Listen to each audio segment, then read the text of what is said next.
শেষ পর্যন্ত কিনা একটা পেন। উফ, সত্যি জিজু তুমি পারো বটে।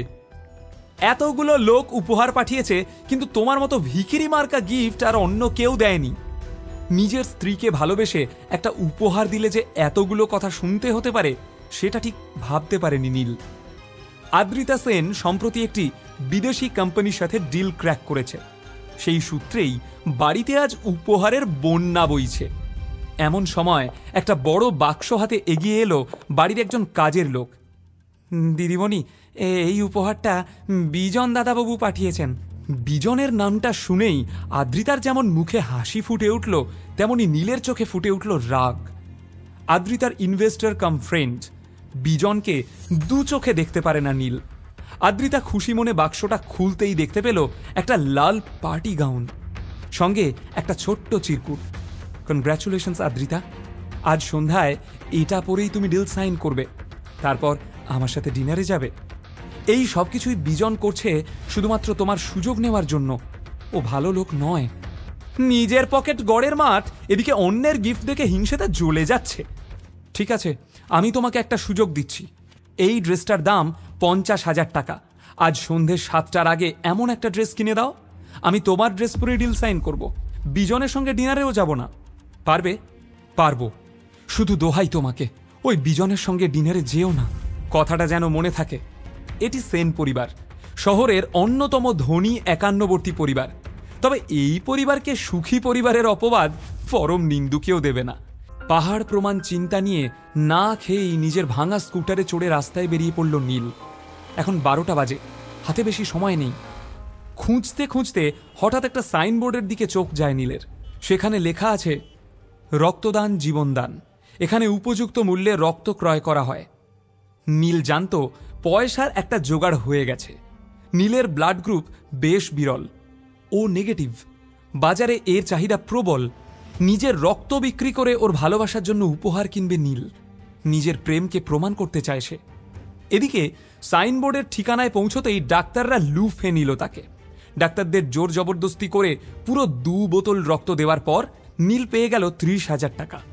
নীল ভেবেছিল 3 বোতল রক্ত দিয়ে পুরো টাকাটাই জোগাড় করে ফেলবে সে, কিন্তু ডাক্তারবাবু রাজি হলেন না। 30,000 টাকা নিয়েই নীল বেরিয়ে এলো হসপিটাল থেকে। মাথাটা খুব ঘুরছিল, পায়েও বিশেষ জোর পাচ্ছিল না সে। কিন্তু হাত ঘড়ির দিকে চোখ যেতেই নীল চমকে উঠল। এখন দুপুর 2টো, হাতে মাত্র কয়েক ঘন্টা। নীলের চাই আরও 20,000 টাকা। হঠাৎ নীলের চোখের সামনে অন্ধকার নেমে এলো। সোজা গিয়ে সামনে থেকে এগিয়ে আসা একটা ফুড ট্রাকে ধাক্কা মারল সে। তারপর আর কিছু মনে নেই। কি সব উটকো লোক এসে পড়ে। এক পার্টির জন্য হন্যে হয়ে ওয়েটার খুঁজছি, তার উপর আবার এসব ঝামেলা। এদিকে ঘড়ির দিকে তাকাতেই নীলের বুকটা ধক করে উঠল। 3:30 বাজে। ক্ষমা করবেন দাদা, আপনি কি কোনো ইভেন্টের কাজে যাচ্ছেন? আমাকে ওয়েটারের কাজটা দিন না, খুব দরকার দাদা। 20,000 টাকা জোগাড় করতে হবে। বেশ বেশ, একটা কিটি পার্টি আছে, সেখানে লোকেদের খাবার দেওয়া, বাসন মাজা, টেবিল পরিষ্কার করা, এই সব পারবেন আপনি? তবে অত দিতে পারবো না, 15,000 দেব, চলবে? প্রস্তাবটা লুফে নিল নীল। টলমল পায়ে উঠে দাঁড়ালো সে। লেক গার্ডেন্সের একটা বিলাসবহুল বাগান বাড়িতে আজ সব বড় লোকের বউদের কিটি পার্টি চলছিল। সেখানে পৌঁছে নীল তড়িঘড়ি নিজের নোংরা জামাকাপড় ছেড়ে ওয়েটারের কস্টিউমটা পরে নিল। সঙ্গের মতো দাঁড়িয়ে আছো কেন? খাবার সার্ভ করো। মাস্ক পরে চুপচাপ সবাইকে খাবার সার্ভ করে বেরিয়ে এলো সে। লোকের এঁটো কাটা তুলে, টেবিল মুছে, বাসন মেজে সবটা প্রায় সামলে নিল নীল। কিছু টাকা টিপস পেয়ে সাথে কমলবাবুর দেওয়া টাকা যোগ করে 20,000 টাকা জোগাড় করে নিল সে। মনের আনন্দে লাফিয়ে উঠল নীল। ভাবল, আদ্রিতা, আজ আমি প্রমাণ করে দেব যে সত্যি আমি তোমাকে কতটা ভালোবাসি। সাউথ কলকাতার 5খানা বুটিক ঘুরে সব থেকে দামি ডিজাইনার বুটিকে একটি সুন্দর নীল রঙের ড্রেস পছন্দ করল নীল। কিন্তু বিল মেটাতে গিয়ে এ তো মাত্র 20,000 টাকা। বাকি 30,000 টাকা গেল কোথায়? বিদ্যুৎ চমকের মতো নীলের মনে পড়ল সে নিজের জামাকাপড় ছেড়ে ওয়েটারের পোশাক পরেছিল। সারা পার্টিতে ওই 30,000 টাকাটা ওভাবেই রাখা ছিল ওর ছেড়ে রাখা প্যান্টের পকেটে। কেউ হয়তো সুযোগ বুঝে চুরি করে নিয়েছে। মাথায় বাজ পড়ল নীলের। প্রায় 6টা বাজে। 7টায় বেরোবে আদ্রিতা। কি হলো? পেমেন্টটা তো করুন, ড্রেস নিয়ে দাঁড়িয়ে আছেন। দাদা, আমি পুরো টাকাটাই নিয়ে এসেছিলাম, কোনোভাবে 30,000 টাকা চুরি হয়ে গেছে, আমায় ড্রেসটা দিন। আমি বাকি 30,000 টাকা দিয়ে দেব, কথা দিচ্ছি।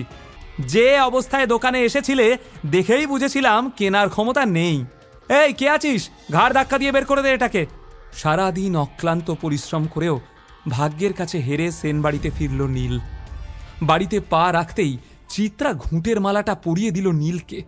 জানতাম হারবে, তাই প্রথমেই ঘুঁটের মালাটা পরিয়ে দিলাম। অকর্মা কোথাকার। সিঁড়ির দিকে তাকিয়ে ও পাথরের মতো দাঁড়িয়েছিল, কেননা বিজনের দেওয়া ড্রেসটা পরে নেমে আসছিল আদ্রিতা। অর্পিতা এবং চিত্রাকে বাই বলে বেরিয়ে গেল আদ্রিতা। নীলকে কিছু বলারও সুযোগ দিল না, যেন ও জানতই যে নীল পারবে না।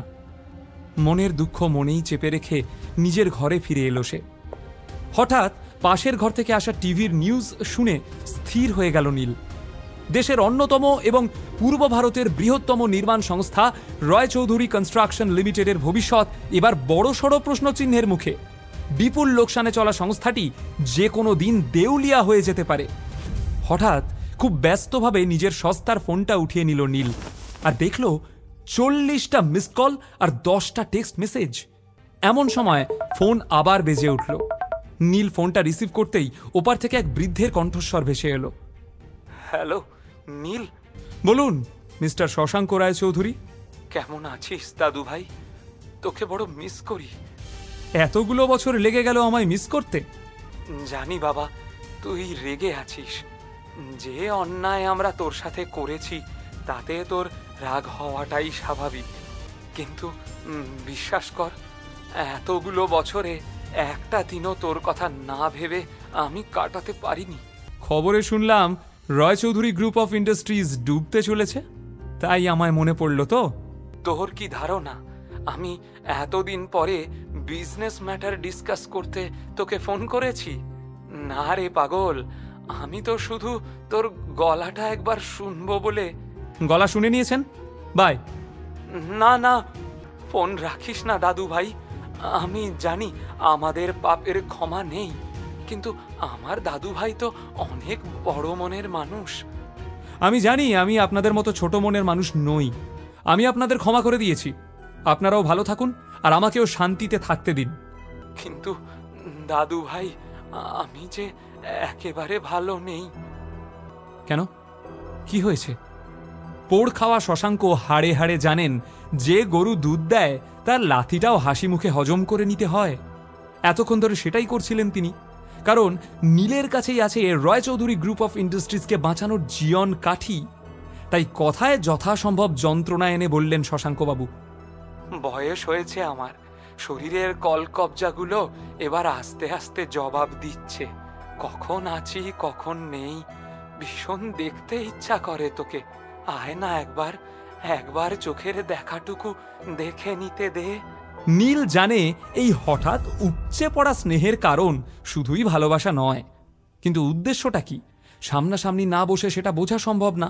তাই না চাইতেও শশাঙ্কবাবুর সাথে দেখা করতে রাজি হয়ে গেল নীল।